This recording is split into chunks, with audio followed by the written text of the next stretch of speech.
Hey, and welcome to the Ambitious Bookkeeper podcast. I'm Serena Shoup, CPA, a mom of three, and I've been running a virtual bookkeeping business from my home since 2017. You are in the right place if you are a bookkeeper, accountant, or an accounting student, and you believe and know in your heart that your purpose is bigger than sitting in a cubicle. If you're ready to learn some actionable tips and strategies for starting and growing your accounting business, then I hope you stick around.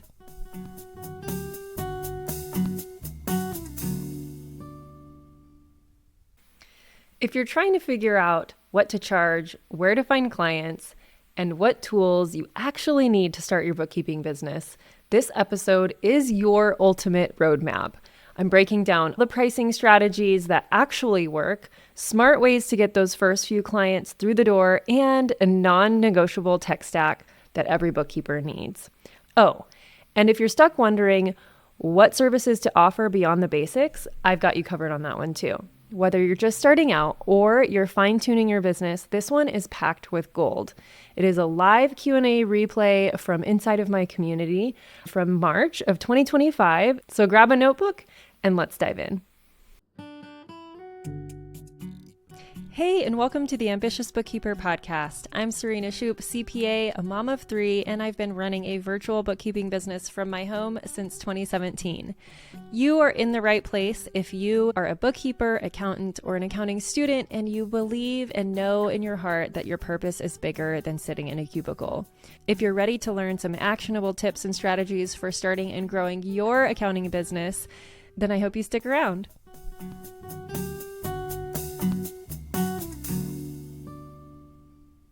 Welcome to March live Q&A. We are at the end of Q1, which is crazy to think about. If this is your first live Q&A, welcome.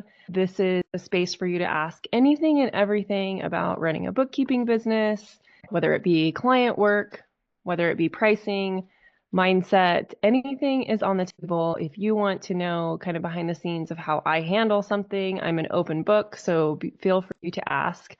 And yeah, I'm here to serve you guys. So here to answer your questions. All right, Giselle, good morning. How do you keep track of COGS for clients? Are there any resources or tools you recommend?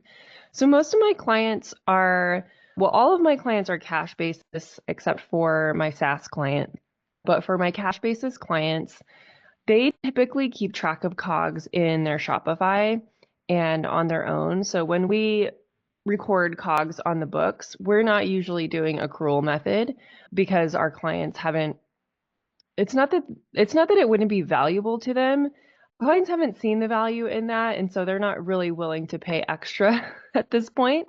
So the way that we handle COGS is we just record all purchases to COGS.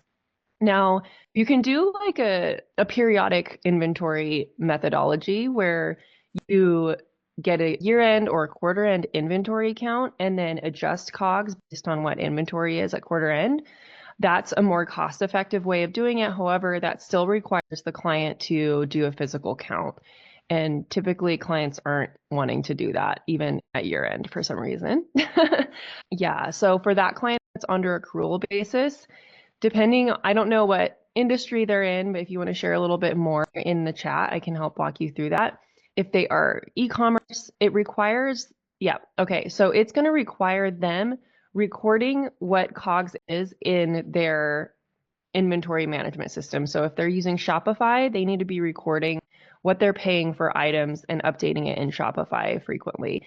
And that's where it becomes like clients want this information, but they don't understand that they have to do the work to get the information. We can't just come up with it off the top of our heads. So if they actually want an accurate cost of goods sold month over month, they need to be updating their Shopify. And that's not our job unless they want to make it your job and then they need to pay for it. But typically it's someone in-house that does that. The alternative is, like I said, if they do need perpetual or periodic inventory. Perpetual inventory is where they would be updating COGS and you would be doing like a FIFO method. If they are okay with doing periodic inventory where you're just recording all the cost of goods purchases to cost of goods sold, and then at quarter end or year end, you take a physical inventory account, You pull all the invoices for what things are at year end to get the value, like what they purchase things closest to the end of the year. You get a dollar amount and assign that to all the items, and then you adjust inventory and COGS to get that accrual method. So that's how I used to handle it when I worked at a grocery store. We were accrual method, but we did periodic inventory. So we did counts a couple times a year. And so then our books were kind of wonky on June and December because that's when we would adjust cost of goods sold and inventory. But the year-to-date number was accurate, if that makes sense. Giselle, even if they're accrual basis, for tax purposes, they're not required to hold inventory on the books unless you're like at 20 million revenue or something. I can't remember the exact number, but it's pretty high. So it could be that maybe for tax purposes, they don't really need to be tracking inventory, but for running your business and figuring out your profit margins, it is important. So it's a toss-up. Nick says the biggest struggle that I'm having is in deciding whether or not to start a bookkeeping business is trying to understand what services to offer and demand for those services. I'm probably overthinking it, but I just don't want to start with an offer that nobody wants. That makes total sense, Nick. So congratulations for dreaming of taking the leap and getting on this Q&A. So one of the things that I like to talk people through on figuring out what services to offer and all that is, and also you're worried about demand. So two things that I would probably suggest that you do. Number one, do market research. So look at what other bookkeepers are offering. Maybe hop on calls with other bookkeepers if they're willing to share what offers are working for them and just kind of get an idea of what's out there, what's being offered. A lot of people put their prices and their menus on their website. I'm one of them. And this is how I did my initial research. I just looked at other bookkeeping companies, big, small, everything in between that I could find. And I looked to see what other people were offering. And then I took that list and I went through it and was like, I don't want to do this. I do want to do this. I think I'll try doing this. So some of those things were AR and AP and payroll and writing checks and stuff like that. So you look at those services and decide what you actually want to be doing. And then the third thing that I want you to do is do some market research with clients. So if you can get in a group of other business owners, whether it be local or virtual, and ask to get on coffee chats with people and see what it is they're struggling with with their finances and what kind of services would be helpful. And take all three of those pieces of research and construct your offers. So I can tell you from my experience, this will probably just cut down the research for you. And anyone is welcome to share in the chat your experience as well. I've gone through phases of offering different things and working with different businesses. And now we have things pretty well narrowed down. We don't do AR except for a couple clients. Well, one client we do some invoicing for, but we don't typically chase down payments unless they're bigger contracts. And so typically people pay. So it's not like there's a high volume of AR that we have to chase down payments for. So we invoice the clients. We make sure that per her contract, they're being invoiced correctly, and we do the billable expenses for her. And that requires the client communicating very well with us. So that kind of service doesn't work well if the client isn't communicating with you, because you have to get the information from them to be able to invoice their customers. And then I used to do AP. That also became a little bit cumbersome, and it's high touch. It's something that you have to do weekly and go back and forth with the business owner on approvals and things like that. So depending on how involved you want to be in their day-to-day business is going to dictate some of the services you offer. Are those services in demand? Yes. Do you need to offer them if you don't want to? No. So we also offer payroll setup and integration. So we are like a liaison, and we help people set up Gusto, and we monitor the integrations and make sure that everything's flowing through the bookkeeping software correctly. But we don't actually perform payroll for clients anymore. That is one thing I did at one time. It became a lot like the AP situation where We pulled time cards. We needed the client to approve it. At that point, they could just be logging in and approving them. So it kind of, sometimes it doesn't make sense and sometimes it does. Some clients really want everything done for them and they're willing to just hop on a call with you and let you know yes, no, yes, no on things. And so those are 3 services that you may or may not want to offer, but they are in demand. And then the rest of it with building your bookkeeping services is around the minimum that you need to do is coding transactions and reconciling the bank accounts. And I would argue that reconciling the balance sheet is also part of that.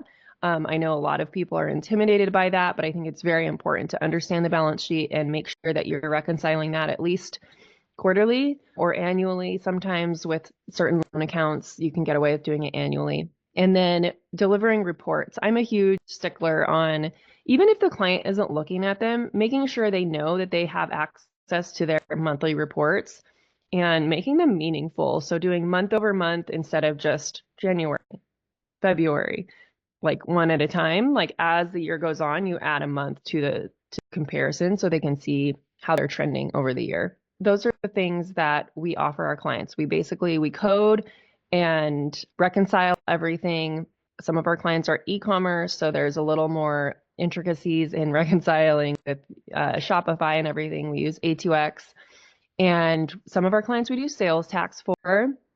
Most of them we use TaxJar, but that still involves reconciling it and making sure that TaxJar is remitting the correct amount and all that kind of stuff. And then from there you can go up and offer higher level services. You can offer meetings. We found that a lot of our clients just weren't booking their meetings so in certain packages. So we actually did away with monthly meetings except for my CFO level package. And we do monthly Loom videos, overviews, and we send financials with bullet points in the emails. And then one of our packages has an annual meeting if they want it. And then one of our packages has quarterly meetings if they want them. Again, clients typically don't book meetings. So that's why we found ways to deliver the reports and the deliverables without having to have a meeting. But it depends on the industry. You might be in an industry where clients prefer to hop on the phone and have a phone call. It's all, it's all relative. Hopefully that helps, Nick.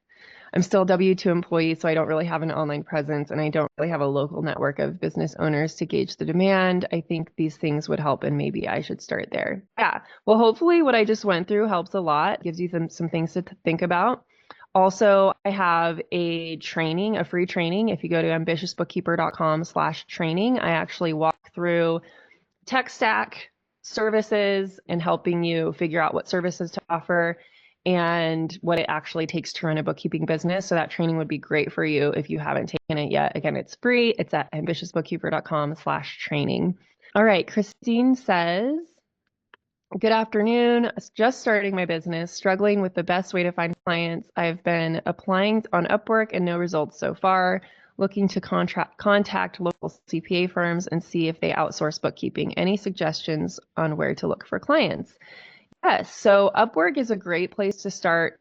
That's where I got my start. It is a grind, though. I'm not gonna lie. Like, I'm not sure how often you're applying for stuff, but I was applying for 10 plus jobs per day to get any traction. And then being one of the first people to apply to certain jobs is going to be in your favor as well. If there's more than like 20 applicants, you might not get looked at all. So it is a numbers game and a timing game on Upwork. As far as other places to find clients, talking to local CPA firms is great. A lot of them don't want to do bookkeeping. Some of them do. So it might be kind of a 50-50 thing.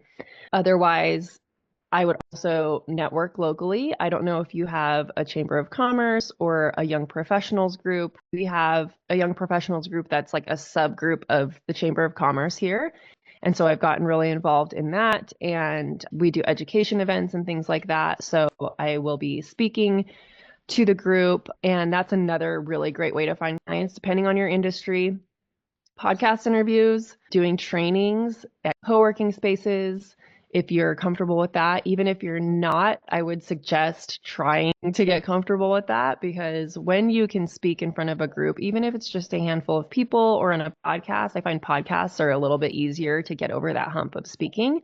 being behind a camera is a lot easier than, or a microphone is a lot easier than in person. So it's a great place to start. But once you start speaking and talking about what you do, you become an authority and build trust a lot faster. So those are some of the best ways that I have found clients. And then referrals from existing clients. I know that's going to come later once you start getting clients. But when you get your first client, your first couple clients, do the best job that you can with communicating and giving them a really good experience, because you want to wow them and have them start referring you. So that's going to be key as well. Other areas to find clients: Facebook groups of business owners that you are wanting to target. So it can be local businesses. I'm not sure if you're in a bigger city or a smaller town. My city slash area, it's like a tri-city area. In the tri-city area, I think we have about 100,000 people. So it's not huge. And there are lots of Facebook groups for entrepreneurs, business owners, moms in business, all that kind of stuff. And if you don't have one in your area, start it. Just be the one to start it and be the one to cultivate that group. And that would be an amazing opportunity for you too, because then you'll be like the go-to person that's connecting people, and people will know about you and your business. So if we didn't already have that in our town, I would have started it. There was like, we have a moms in business Facebook group that was kind of dormant for a while. And I was like, I want to get this thing going again. Who is in charge of it? And so I just like started poking around and getting people to like reactivate it. Otherwise, I would have started a new one. So I have a puppy dog wanting to play, a big wild puppy dog. He's almost 5, but he's a chocolate lab, so he acts like he's still a puppy. All right. So I hope that helps, Christine. If you want more resources, my blog has things up there on where to find clients. So if you go to ambitiousbookkeeper.com/blog, listen to the podcast. There's lots of free resources on there. I'm sure there's multiple episodes on finding clients. And then lastly, I do have a mini course that's only $37 called the Bookkeeping Client Closer. In that, I go through how to find or establish who your perfect fit client is, where to find them, and then how to close them. So I go through the whole process of basically attraction, marketing, and sales. So that's going to be a really good resource for you if you're just starting out as well. Okay, Michael says, hi, Serena. Hello. Do you do any project accounting for clients? I have a smaller, less than 1 million gross production company that is wanting to see cost breakdowns on specific production jobs. It is for managerial profit tracking purposes only. They're currently on QuickBooks, and it is an okay process, but it's new to me, and I'd rather move them to Xero if I could successfully do the work. Any thoughts, specific or general? I don't do any cost breakdowns for clients. I do know that in the past, I've worked with some clients that were like kind of light manufacturing, and then also some clients that were trades, so like HVAC. And we had talked about doing costing for that type of stuff. And it always came down to the clients needing to enter information differently in their sales system or whatever they were using, or communicating it with me. No one was ever willing to do that legwork. So that's what I'm going to say is like, make sure when they come to you and say, I want this, make sure they understand that most of the legwork is going to be on them. Most of the onus is going to be on them to give you the information so that you can create this costing analysis. So I unfortunately don't have a ton of experience of doing it in QuickBooks or Xero, but I would go straight to the program's training options. So go to the Xero University and find the training on how to use the project feature and do some YouTube University research. There's got to be something out there. I know anything you find on YouTube is probably going to be in like Australia or England or something, because Xero is really popular over there. But that also means that they're probably utilizing the program as such, and it will be very similar. So don't be deterred by where the YouTube, video is coming from. So yeah, I would start there. And if you can't find any traction in that area, I would contact your Xero partner person. What are they called? I can't remember off the top of my head, but the your contact at Zero that like helps you grow your business, and ask them for resources. They might have some too. If it's not on YouTube or not on Zero University, it should be though. So I would start there, and you may have to just kind of like create the process as you go. And if those clients are willing to do their part of the work to get the information, it'll be a really great learning experience. Just document everything as you're building it, because that'll help tremendously as you grow. Ingrid says, what would you suggest to be the best mini tech stack for someone who is starting out? Oh, all right. I don't know if you were on earlier, Ingrid, when I mentioned my free training. I do go through Stack. We also cover this in the Bookkeeping Biz workshops, which I normally do those 2 times a year, but this year we're only holding them in the fall. So I have a whole day dedicated to Tech Stack, but I do have most of that information inside of that free training. If you go to ambitiousbookkeeper.com/training, there's a section where I cover a Tech Stack. I would say if you're just starting out, the best tech stack, obviously you need to figure out which, your accounting stack. So that would be, if you're going to do payroll, what payroll service provider you want to work with, bookkeeping software. So whether it be Xero, QuickBooks, FreshBooks, whatever, pick one and just go for it. And if you don't want to like narrow yourself down to a certain software, you can wait until you get your first client and then go with that software, and then go through the training for that software and make sure you're utilizing it appropriately. So payroll, accounting, and then why am I drawing a blank? Receipt capture. So that's another thing that is a game changer if your clients are willing to use it. We use Hubdoc, so even if clients don't use it, we provide it to them because it's included with their Xero subscription. And we let them know, like, if you use this, you'll have audit proof books. If you upload every single receipt, we will have less questions. So it helps everybody all around. And so that's your like accounting stack. And that's the basic of like what you need to like do the work for the clients. And then the other back office tech stack, I would suggest have a scheduler. Don't start booking discovery calls, doing emails back and forth, like what time's great for you? Okay, I can do this, but I can't do that. Just get a scheduler. You can usually start on them for free. Like Calendly has a free version. If you have Google Suite, you have a scheduler built into that. If you use Dubsado, you can use their scheduler. So that there's very affordable options out there. You don't have to do the back and forth on the calls. So definitely get a scheduler.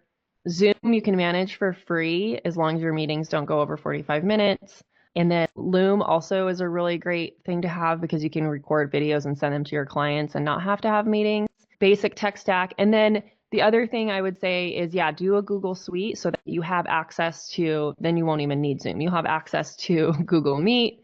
You'll have access to creating like a scheduler, appointments, and all that kind of stuff.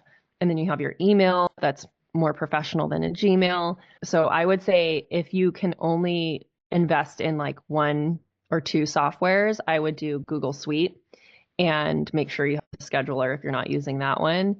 And I'm trying to think, probably project management. Even if you only have a couple clients, you will be thankful that you've documented like the steps of what you're doing every month, especially if you work with clients in different industries, because they're all going to be a little bit different. So I would invest in a project management. You can use Asana for free we were on the free version for quite a while, even with a team. So definitely a project management system.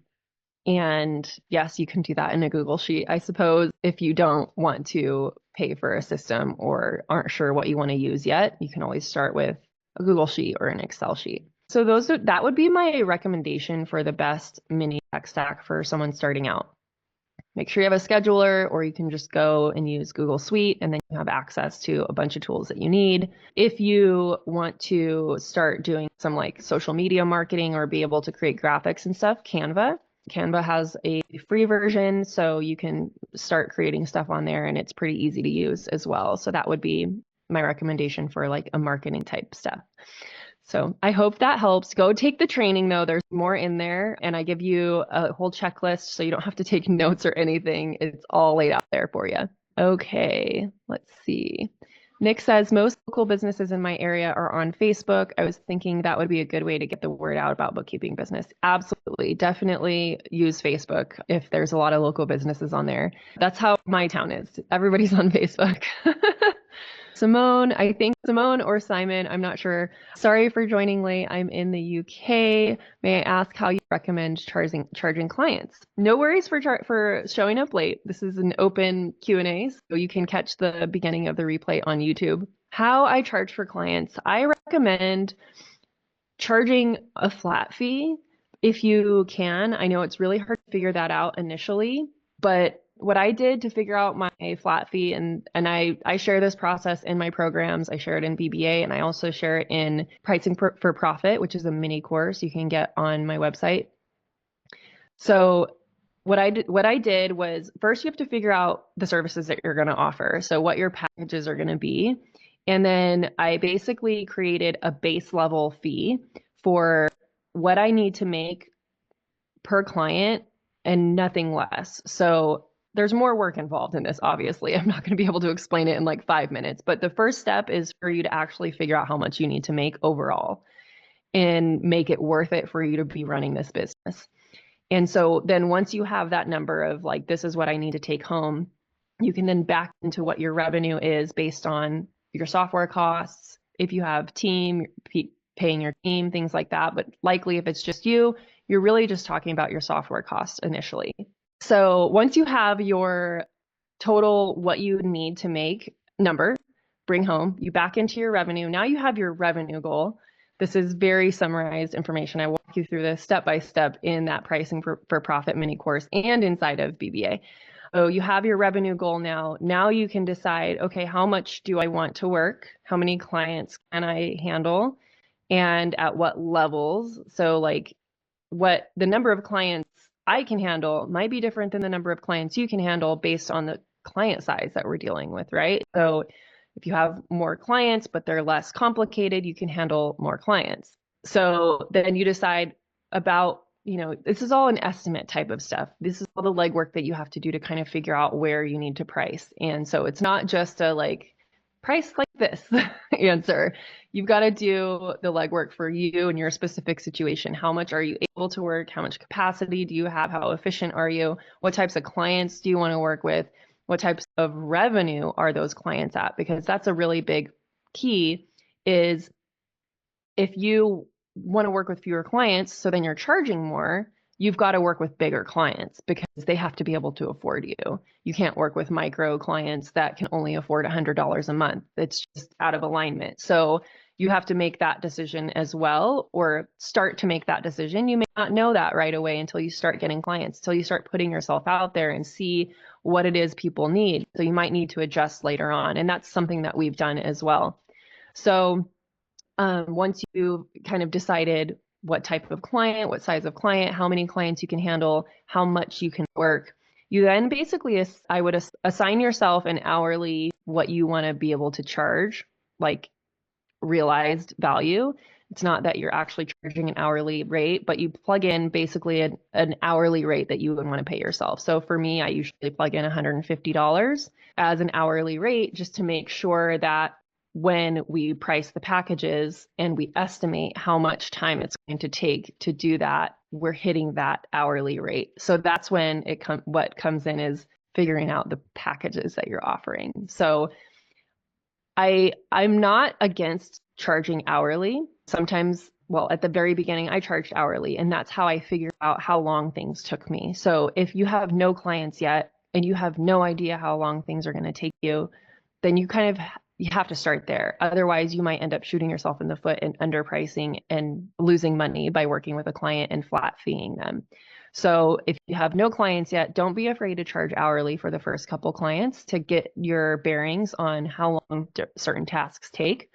And then you'll get to a point where you realize, okay, this size of client with this many bank accounts or a range of bank accounts, say under 5 bank accounts, under 100 transactions per month. This client only takes me about 30 minutes to do the bank transactions and reconcile the bank accounts, and then another hour or 30 minutes to run reports and summarize them, depending on the services you're offering again. So then you have kind of a baseline of how long things take you.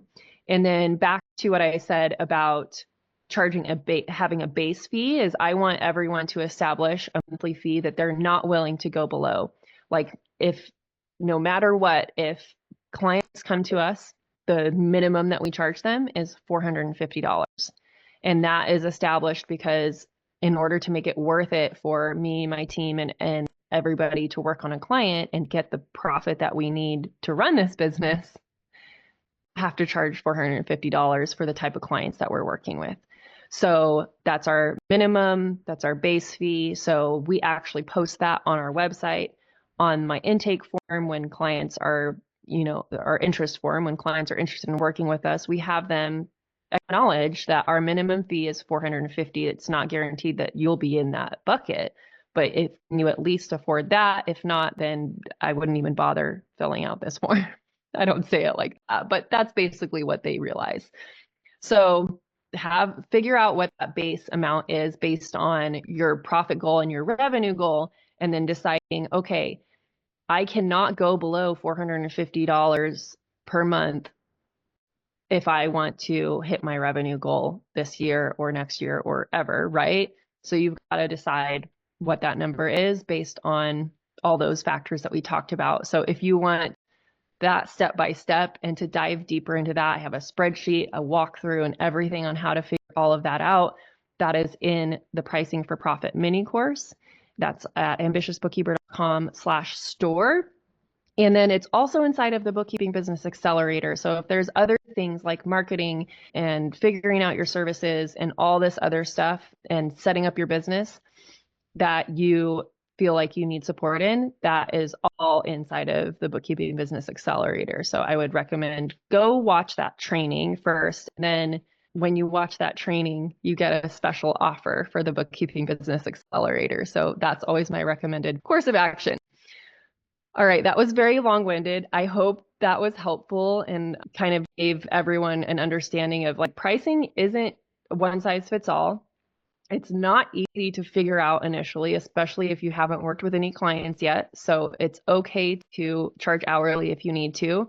And you can always just raise your prices for the next client, change your pricing methodology for the next client. You don't have to change it for everybody you already have when you start changing things. That's not how we did it. Like when I would raise my prices, I just raised it on all the new clients coming in. I didn't go back and tell everybody like, okay, that's what I really screwed up on pricing. Although I have had to do that.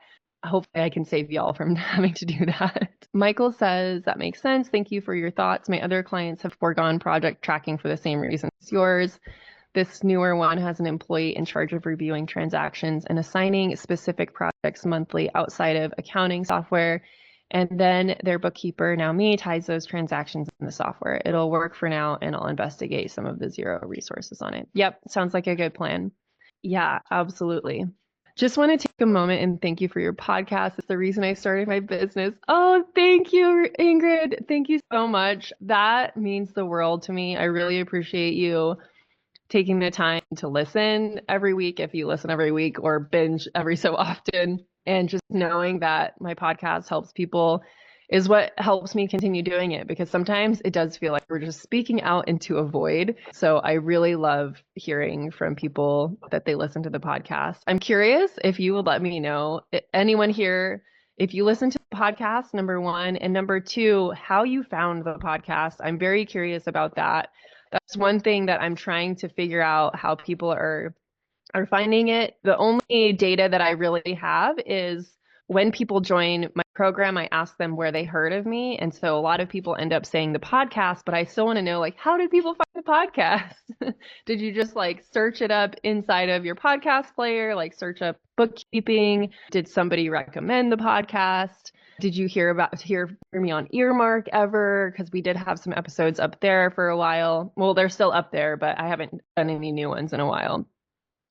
Megan listens. I think I searched Bookkeeping CPA podcast on Apple. Workflow Queen. Oh, she's my biz bestie. Yeah, awesome. I really appreciate the feedback. I'm always curious. I personally discover podcasts usually from just searching topics inside of the podcast player.